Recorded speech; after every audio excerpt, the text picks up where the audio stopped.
I have a bit of a reputation around here of being the local Famicom nerd. So a collector got a hold of me last week and said, "Hey Joe, I want to start a Famicom collection. What games should I start out with?" My response was to make him a mystery box. Let's take a look inside.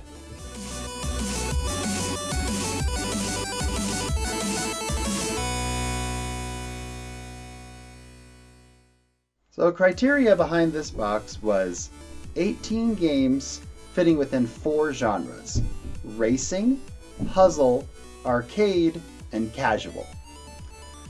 We're going to go ahead and just dive right in. The first game that I put in the box, Konamis Quark. So this game never actually made it to the US, at least not in NES/Famicom form. But this is an odd little puzzler where you actually, kind of Tetris-like, but you fire blocks up into the ceiling in order to match them.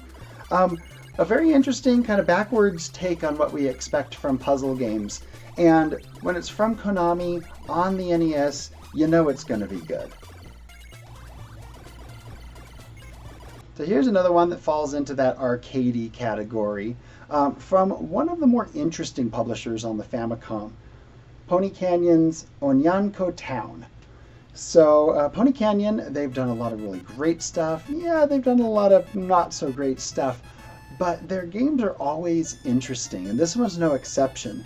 So I don't believe this came from the arcade. I believe this was actually a console exclusive, but you play as a cat running around in a town with dogs chasing you, and the gameplay is this interesting merger of Lode Runner and Pac-Man.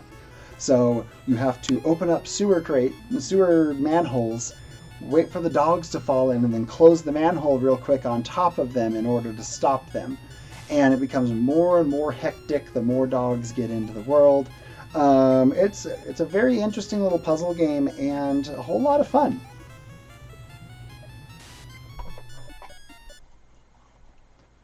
So third game I put in the box here is Highway Star. Now, as he asks for racing titles, I couldn't not put in the best racing title, an 8-bit, in my opinion. This one was released in the US as Rad Racer. So generally, most of the games within this box are games that only came out in Japan. But I definitely needed to add Rad Racer in here. When someone asks for racing games, Highway Star is top tier. Next game I put in there is Bird Week. So Bird Week is a very interesting and unusual little Famicom game. It is an arcade-style life simulator. You are a mama bird, you have baby birds in the trees, you avoid predators while collecting food and feeding them to the baby birds. The game is adorable, it's a fun little arcade-like game, and it also fits into that kind of casual category in that it's not terribly difficult, but it's just a really enjoyable way to pass the time. Like that one a lot. Next game I put in here, an original Nintendo classic that never made it to the US, Devil World.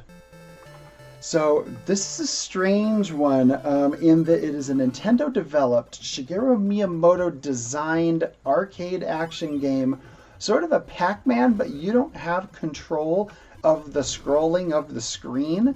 The enemy does.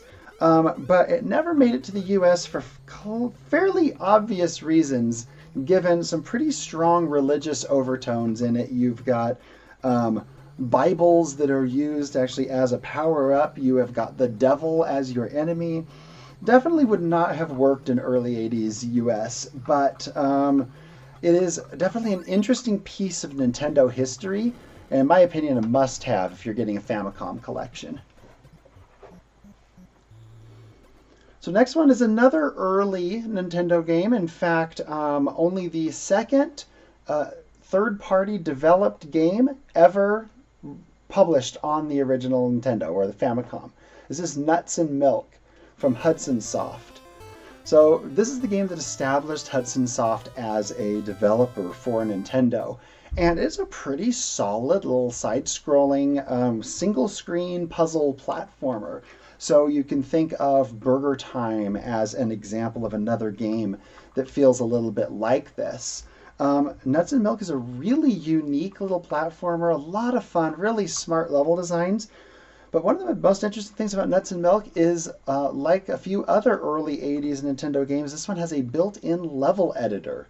And so you can build your own puzzles and share them with friends. So another really great starting point for a Famicom collection. So next one in the set is one that's a little bit harder to get your hands on sometimes, Parallel World. So Parallel Worlds is you can kind of almost think of it like Pipe Dreams meets The Adventures of Lolo. So you're pushing blocks around, trying to use the blocks to actually crush enemies. Enemies drop keys, and then with the blocks themselves, you can push them, but you can also jump on top of them and stand on them. Now the trick is you can only jump on top of trampolines.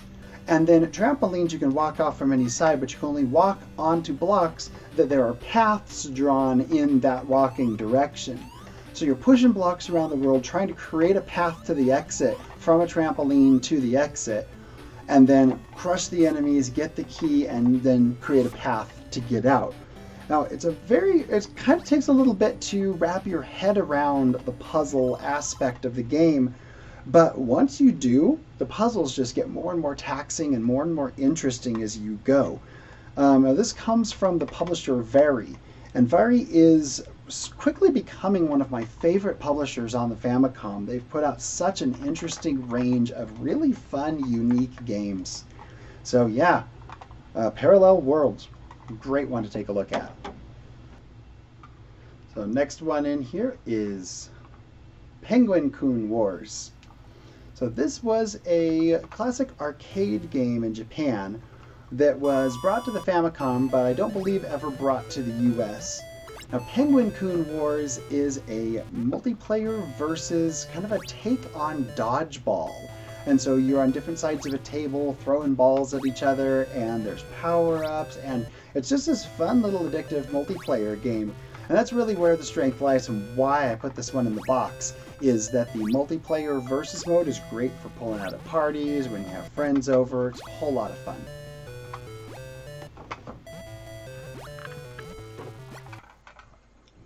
So next one from the box is Binary Land.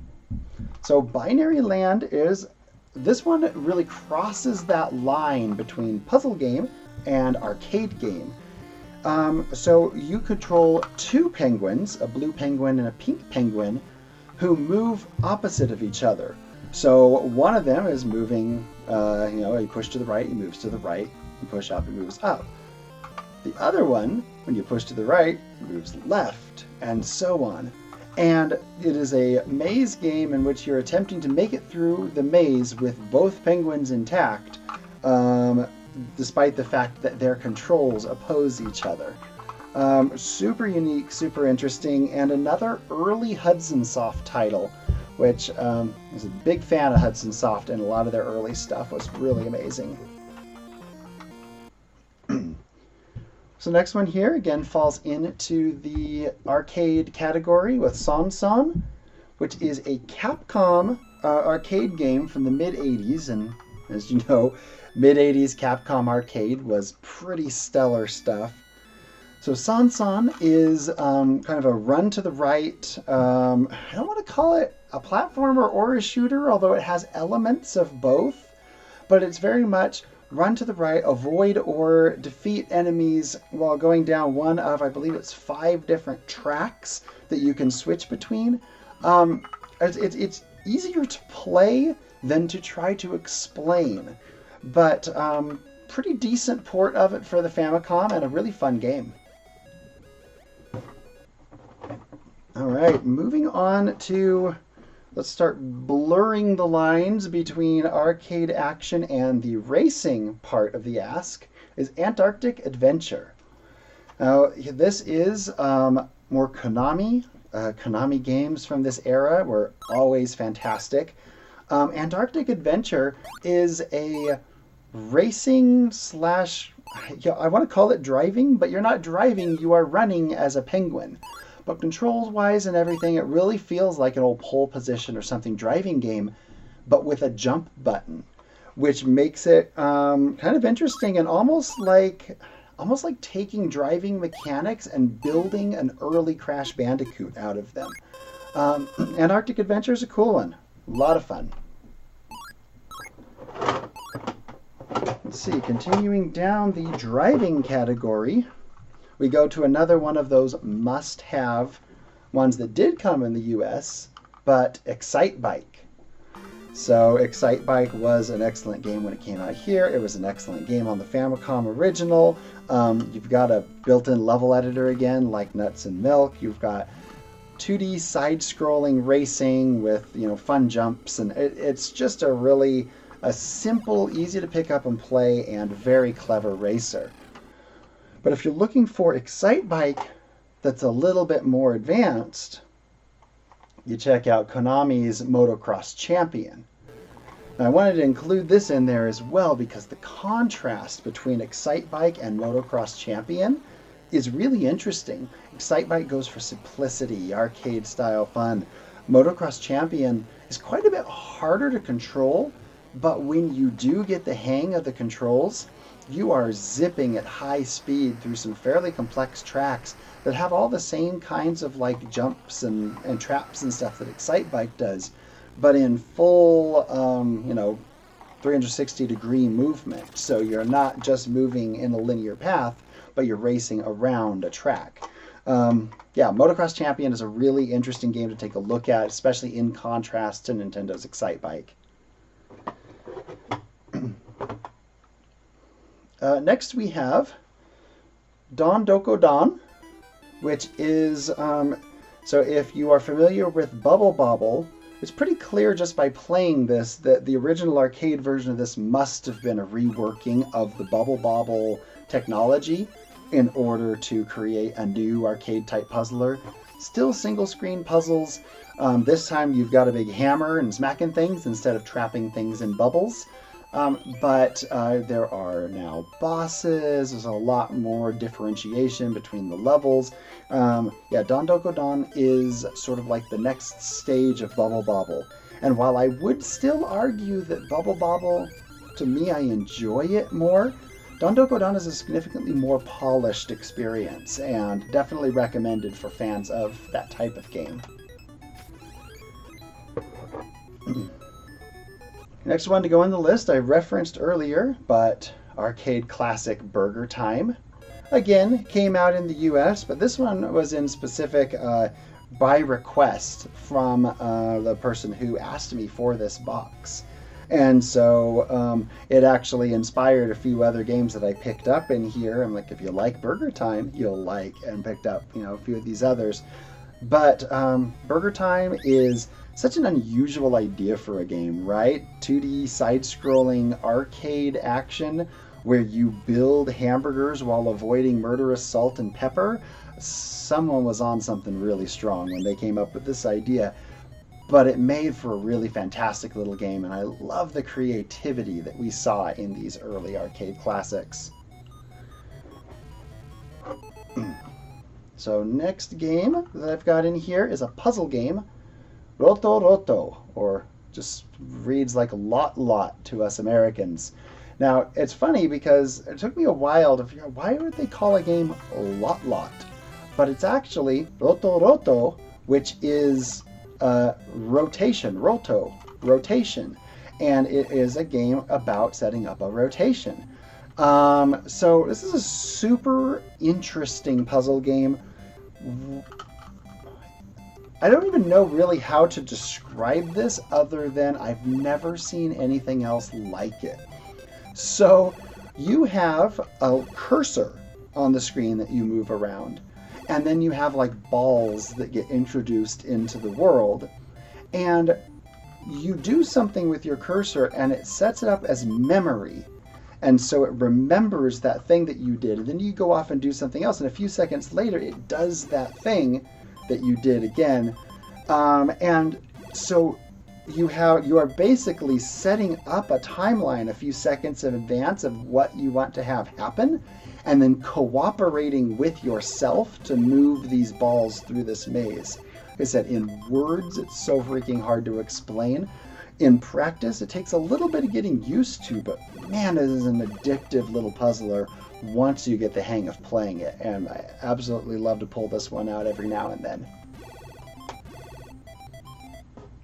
So the last two I'm going to pull out together, which is, if you like puzzle games, there is a version of Tetris that only came out in Japan on the Famicom. There's a really interesting, actually, history behind this copy of Tetris, or this version of Tetris. So this is kind of the origins of bulletproof software. And if you watch the gaming historian's history of Tetris, he talks about how bulletproof software sort of cheated their way into getting the Tetris license, and by doing so, now Hank Rogers, the founder of bulletproof software, is now the head of the Tetris company. And this is the game that made that happen. This is the game that got him established as the guy who should do Tetris from then on. And then on top of that, if you're going to have that version of Tetris, why not have the sequel, which is Tetris Flash, released in the US, I believe, as Tetris 2.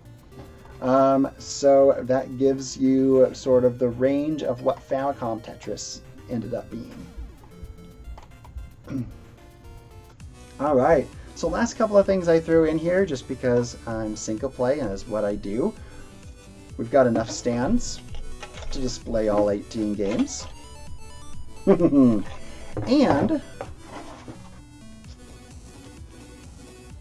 the Famicom shelf logo. So these shelf logos, they've got just a little sticky back, and I use them all over my own shelves here, but they are, they just add this really nice little look and polish to all of your game collection. So I like to throw one of these into the mystery box along with everything else. So that is 18 games fitting into arcade, racing, puzzle, and casual that I think kind of give a nice look at what the Famicom had to offer. Now, of course, there are dozens and dozens more games that could go into this box, and sometimes you make the decision based on what's available or what's within budget, and sometimes you make the decision based on just what is going to be the best thing to show off, like what the Famicom had going for it. But if you like mystery box videos like this and like to get a little bit more insight into these games, absolutely let me know down in the comments. Please hit that subscribe button. Please hit that bell next to it. It definitely helps me out. Still a brand new channel trying to grow. But I appreciate your time, and I hope you have a great day.